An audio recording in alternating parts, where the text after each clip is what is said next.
নোয়াখালীর সোনাইমুড়ি উপজেলায় বন্যায় ক্ষতিগ্রস্ত ২ শতাধিক অসহায় মানুষের মাঝে নগদ অর্থ বিতরণ করা হয়েছে। সামাজিক সংগঠন আইএফএসডি ফাউন্ডেশন সহ ৩টি সংগঠন গতকাল বিকেলে উপজেলার মাহুতলা গ্রামে নাজির মিয়া মেম্বারের বাড়ির সামনে এ সহায়তা প্রদান করে। প্রথম ধাপে সোনাইমুড়ির মাহুতলার ২ শতাধিক মানুষকে নগদ অর্থ দেওয়া হয়। পর্যায়ক্রমে অন্যান্য ক্ষতিগ্রস্তদের মাঝেও সহায়তা প্রদান করা হবে। লোকতুল্লাহ ফাউন্ডেশন এবং আইএফএসডি ফাউন্ডেশনের যৌথ উদ্যোগে আজকে আমরা এই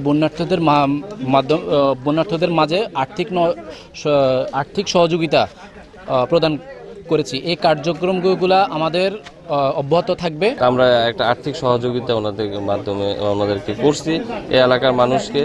তো সেটার জন্য যে আর্থিক সহযোগিতাটা আমরা পেয়েছি সেটা হচ্ছে যে লেকাম্বা সিডনি অস্ট্রেলিয়া থেকে আমার কাছে যে ফান্ডটা আসছে আমি সেটা এই বন্যার্থদের মাধ্যমে ডিস্ট্রিবিউট করে দিছি। তো এই ফাউন্ডেশনটা আমরা আছি, থাকবো, ভবিষ্যতেও থাকবো।